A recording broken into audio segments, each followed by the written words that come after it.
Welcome to Buckeyes Tomorrow Morning for Monday, June 8th. I'm your host, Tom Orr. The Ball State game in 89 days, the game against Michigan in 173 days. We're sponsored today by Jeff Ruby's of Columbus, proudly offering nationally acclaimed USDA prime steaks, seafood and sushi, impeccable service, live entertainment, and an attention to detail that is simply unmatched. Just go to jeffruby.com/Columbus to check out the menu and make a reservation today. I'm going to start the show with just a little bit of housekeeping. If you have not yet signed up at BuckeyeInsiders.com to get emails, please do that. We're going to start sending out updates about the site in the coming week, along with probably some news about the Buckeyes, recruiting, much more. Again, doesn't cost anything, so just go to BuckeyeInsiders.com, put in your email address today. We'll keep you up to date on all the stuff that's going on with the site and much more. Also, if you have not subscribed to the YouTube channel, take a moment to do that. We're heading into our first week of summer camps, which is always really, really good content about future years of Ohio State recruiting. Going to be hosting, they are wrapping up their second weekend of official visits as we record this. Going to be a ton of reporting about that in the coming days, and we'll have podcasts about that. But a lot of those camp videos, that's only going to be on YouTube because video of guys running through drills doesn't really translate well to podcasts. So you're going to want to subscribe to the YouTube channel even if you're just normally a podcast only person. Again, youtube.com/@BuckeyeInsiders. So, all right, what are we going to see at those camps this week? Well, Tony Gerdeman of BuckeyeInsiders.com is here. He and I are going to be there, along with, I think, Chuck will be there for some stuff this week as well. Going to be a lot to watch, a lot to see.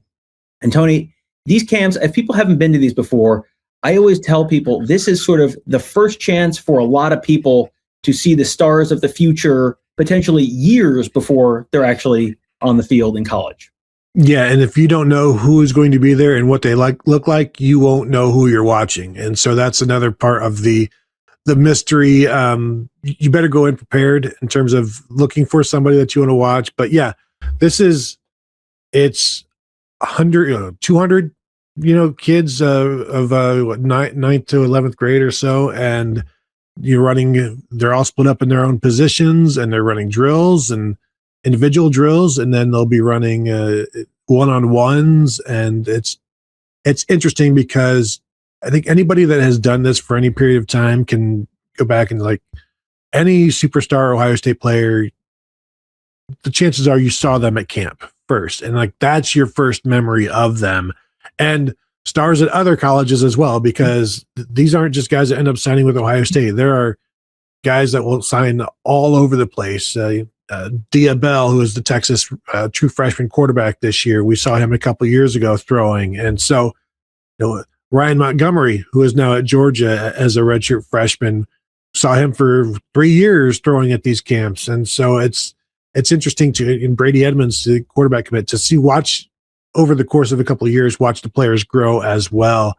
So it's always interesting. You never really know what you're going to see, but you're going to see something.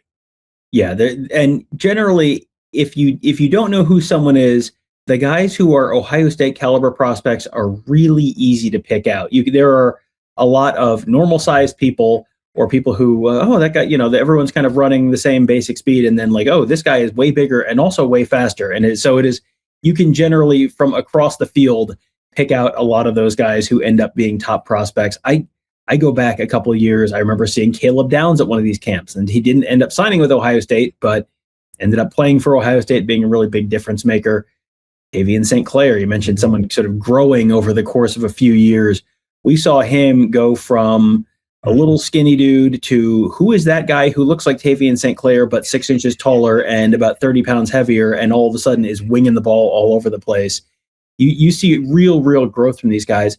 And then a couple of years ago, it was David Gabriel George. I think he was there 2 years ago, and we had people just sort of saying, that's the guy that Locke just really loves.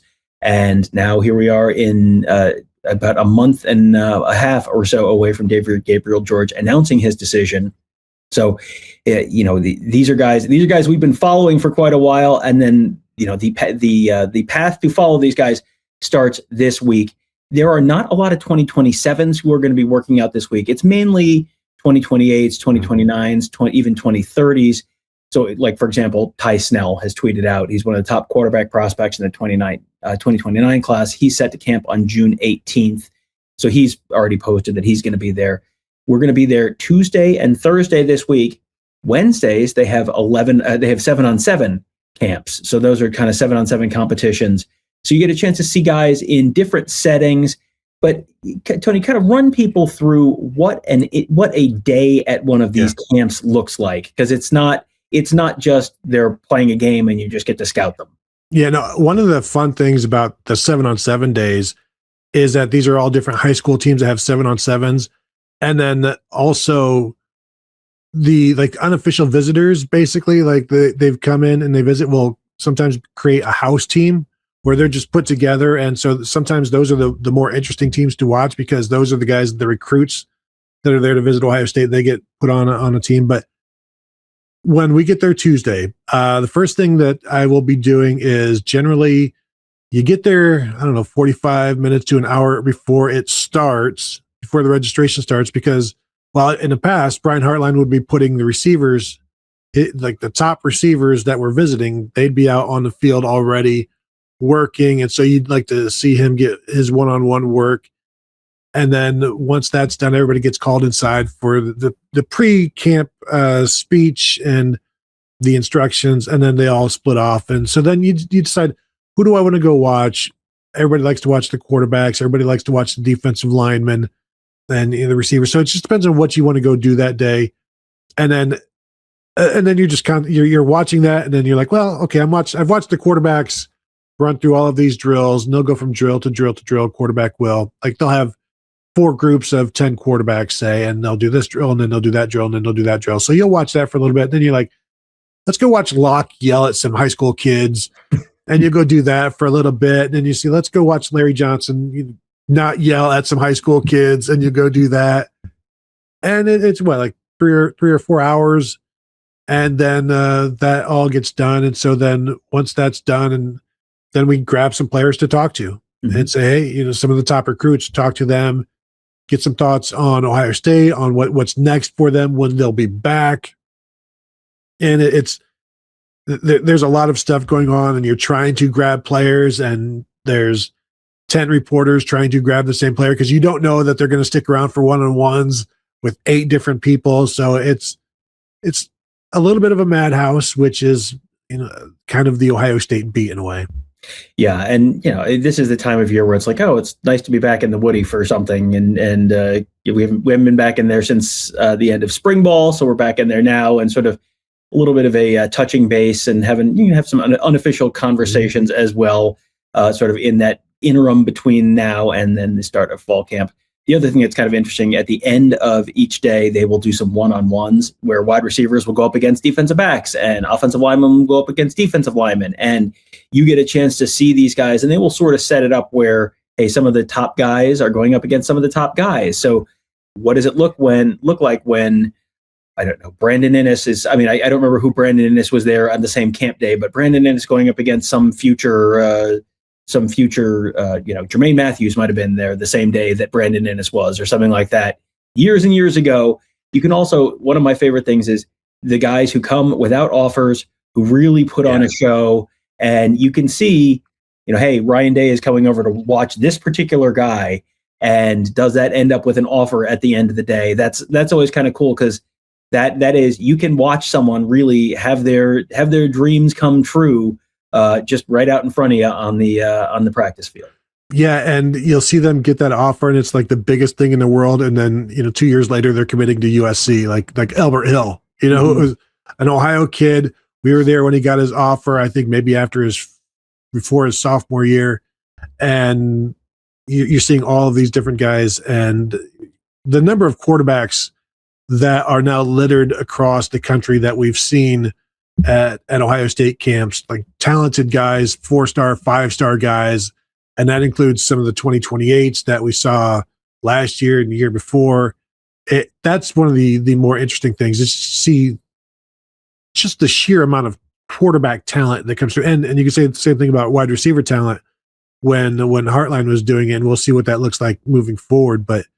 And the defensive line, like Jakeem Stewart, two years ago, you talk about the guys that just stand out head and shoulders above the rest. He was one of them, and now he's doing big things at USC. I think this year as a sophomore now. So there you go. That's something to look forward to this week. It is certainly something we are looking forward to this week, as we're going to have plenty to talk about for the next couple of weeks as we go through camp season. Got official visit season going on right now as well. Going to probably have Juck on the next day or two to talk about that. Going to be a lot to talk about coming out of the last weekend of official visits, the previous weekend, of official visits, going into next weekend of official visits. Plus, we got camp stuff going on. Plus, we got lots of other stuff going on. This would be a great time for you to hop on BuckeyeInsiders.com, sign up for those email updates. We'll start sending those out this week. And also make sure you are subscribed to our YouTube channel at youtube.com/@BuckeyeInsiders. And thanks again to our friends at Jeff Ruby's Steakhouse, the award-winning upscale steakhouse in downtown Columbus, named one of the top 50 steakhouses in America by Food Network. Just go to jeffruby.com/Columbus to check out the menu and make a reservation today. That will do it for today. Thank you guys all for joining us. Have a great day. We'll talk to you tomorrow.